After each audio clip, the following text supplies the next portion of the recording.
জাতীয় বিশ্ববিদ্যালয় অনার্স প্রথম বর্ষের শিক্ষার্থীদের জন্য নতুন সিলেবাস প্রকাশ করেছে। এই ভিডিওতে আমরা নতুন সিলেবাস দেখিয়ে দিচ্ছি, যেখানে জাতীয় বিশ্ববিদ্যালয় দেখতে পাচ্ছে যে অনার্স সিলেবাস অপশনটা, যেখানে বিভিন্ন ডিপার্টমেন্টের সিলেবাস প্রকাশ করেছে। এখন অনেকে বলতে পারো যে এটা কেমন সিলেবাস, কিভাবে কি বুঝবা। আমি আবার বলতেছি, এটা তোমাদের তেমন কোনো বোঝার কিছু নাই। তোমরা এটা থেকে সংগ্রহ করে তোমাদের সামনের এক্সামগুলো এটার মধ্যে হবে। নতুন করে 3টা বিষয় যুক্ত করা রয়েছে।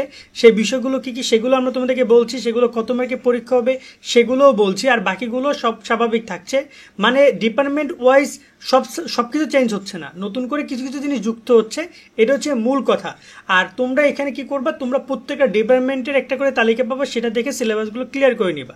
এই যে দেখতে পাচ্ছ, আমরা যদি জাতীয় বিশ্ববিদ্যালয়ের মূল ওয়েবসাইটে দেখতে পাচ্ছ একাডেমিক অপশনে সিলেবাস অপশনে যাই, দেন আমরা অনার্স অপশনটা ক্লিক করি, দেন আমরা এই সিলেবাসগুলো দেখতে পারবো। তোমরা চাইলে জাতীয় বিশ্ববিদ্যালয়ের ওয়েবসাইট থেকে এই বিষয়গুলো দেখে নিতে পারো। দেন আমরা কথা বলি তোমাদের সিলেবাস প্রসঙ্গে। তোমরা এখানে লক্ষ্য করো, প্রথমে এখানে অনেকগুলো বিএসসি, এখানে রয়েছে বিএ, বিএসসি, বিএসএস, মানে ব্যাচেলর অফ সোশ্যাল সায়েন্স, তারপর হচ্ছে টোটাল এই বিষয়গুলো রয়েছে। এখানে আমি যদি একটা সিলেবাস দেখতে যেমন এখানে রয়েছে তোমার ম্যাথমেটিক্স ডিপার্টমেন্ট রয়েছে।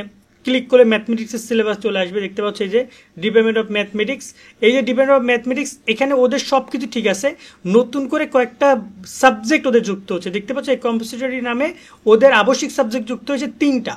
এই 3টে সাবজেক্ট সবার আছে। এখানে যদি আমি দেখি সোশ্যাল ওয়ার্ক, দেখতে পাচ্ছ এটা কিন্তু সোশ্যাল ওয়ার্কের একটা সিলেবাস। এই যে দেখতে পাচ্ছ ডিপার্টমেন্ট অফ সোশ্যাল ওয়ার্ক, এই সোশ্যাল ওয়ার্ক সবগুলো ডিপার্টমেন্টের 3টে করে নতুন সাবজেক্ট যুক্ত হচ্ছে, যেটার একটা নাম হচ্ছে, আমি যদি বলি এখানে information and communication technology ICT, okay, যেটা 75 মার্কে এক্সাম হবে, ক্রেডিট হচ্ছে 3। তার সাথে এখানে ল্যাব মানে হচ্ছে ব্যবহারিকের জন্য তাদের যুক্ত হচ্ছে ইনফরমেশন টেকনোলজি আইসিটি, যেটা 25 মার্কে। টোটাল এখানে 2টা সাবজেক্ট মিলে 100 মার্ক, মানে সাবজেক্ট কিন্তু 2টা, একটা না, আবারও বলছি 2টা সাবজেক্ট। এবং এখানে কিন্তু কোড দেখতে পাচ্ছ যে 219903, এখানেও দেখতে পাচ্ছ এই সেম কোড 2199010305 ফোন নামে 3টা কোডে 3টে সাবজেক্ট নতুন করে যুক্ত করেছে। বাকিগুলো কিন্তু আগের মধ্যেই রয়েছে, ওকে। এবং এখানে আরেকটা যুক্ত করা হয়েছে history of Bangladesh, language, culture and identity. মানে আগে আমরা যেটা পড়েছিলাম, আগে তোমরা তো পড়ো না, তোমরা আগে আমরা পড়েছিলাম যে বাংলাদেশের স্বাধীনতা এবং অভ্যুত্থান, এরকম একটা বই ছিল, সেটা বাদ দিয়েছে। নতুন করে সেই বইয়ের নাম হয়েছে history and Bangladesh, okay. So এইটা হচ্ছে টোটাল 3টা বই নতুন করে যুক্ত হয়েছে, এবং তার সাথে আরও সিলেবাসটা এইভাবে পরিবর্তন করেছে। এবং এটা কিন্তু আবশ্যিক বিষয় হিসেবে গণ্য করা হবে। এই 3টে বিষয় কোনটা কোনটা, আইসিটি একটা মেন, এবং আইসিটির ব্যবহারিক একটা, 2টা ল্যাব একটা, আর একটা হচ্ছে তোমাদের হিস্টোরি অফ বাংলাদেশ। টোটাল এই 3টা সাবজেক্ট নতুন করে যুক্ত করেছে তারা, এবং এই সিলেবাসটা সবগুলো ডিপার্টমেন্টেই প্রকাশ করছে তারা। এবং এই সিলেবাস অনুযায়ী এখন তোমরা বই কিনবা, খুব শীঘ্রই তোমাদের বই প্রকাশ হয়ে যাবে। তোমাদেরকে আমরাই বলে দিব কোন কোন ডিপার্টমেন্টের বই প্রকাশ হয়েছে, কোন ডিপার্টমেন্টের বইয়ের দাম কত, সব কিছু।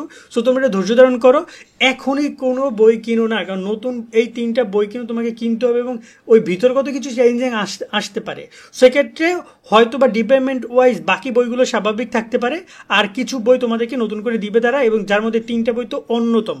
এবং 3টা বইয়ের মধ্যে আইসিটি মেইন, যে 75 মার্কের পরীক্ষা, এবং হয়েছে বাংলাদেশের ইতিহাস, ওইটা যে 100 মার্কের পরীক্ষা, 2টা বই তোমাকে মাস্ট বি রাইট নাও কিনতে হবে যখন তুমি ক্লাস করবে, কারণ এগুলো নিয়মিত ক্লাস হবে, ক্লিয়ার। কারণ 25 মার্কের ওই বিষয়টা তোমার ল্যাবে যেহেতু ওটা ক্লাস কম হবে, বাট বাকিগুলো ওগুলো ক্লাসের উপর ডিপেন্ড না, ওগুলো কলেজের কার্যক্রমের উপর ডিপেন্ড করবে, আর বাকিগুলোর এক্সাম হবে। এবং এখানে টোটাল 11টা ডিপার্টমেন্টের অলরেডি তারা তাদের বুক লিস্ট প্রকাশ করেছে, যেটা অনার্স ফার্স্ট ইয়ারের বুক লিস্ট, ঠিক আছে। এবং এখানে তোমরা পুরো বিষয়টা জানতে পারবে, কোন কোন টপিকে কোন কোন পরীক্ষা হবে, হিউজ পরিমাণের এখানে ইনফরমেশন দিয়েছে। তো আপাতত আমি এগুলো বলে তোমাদের মাথা খাইতে চাইতেছি না, অনেস্টলি এটা হচ্ছে সত্য কথা। কিন্তু সামনে তোমাদেরকে আমরা ক্লিয়ার করবো যে কোন ডিপার্টমেন্টের বইয়ের তালিকা কি।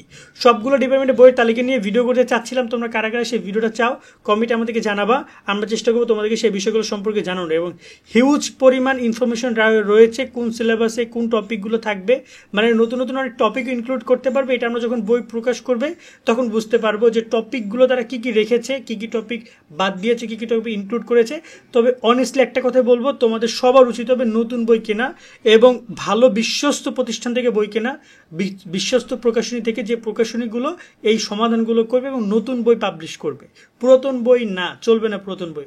নতুন বই, কারণ দেখতে পাচ্ছ এখানে অনেক টপিক নতুন করে ইনক্লুড করেছে তারা, দেখতে পাচ্ছ এখানে হিউজ পরিমাণ টপিক তারা নতুন করে ইনক্লুড করেছে, যেগুলো তোমাদের এই সাবজেক্টের মধ্যে পড়ানো হবে। তাই আমি বলবো যে তোমরা একটা নতুন বই কেনার উপর ডিপেন্ড করবা, বা বিষয়গুলো আশা করি বুঝতে পারছো। আজকের মতো আমরা এখানে বিদায় নিচ্ছি, তথ্যগুলো দেওয়ার মাধ্যমে সকলে অনেক অনেক ভালো থাকবা। আল্লাহ হাফেজ।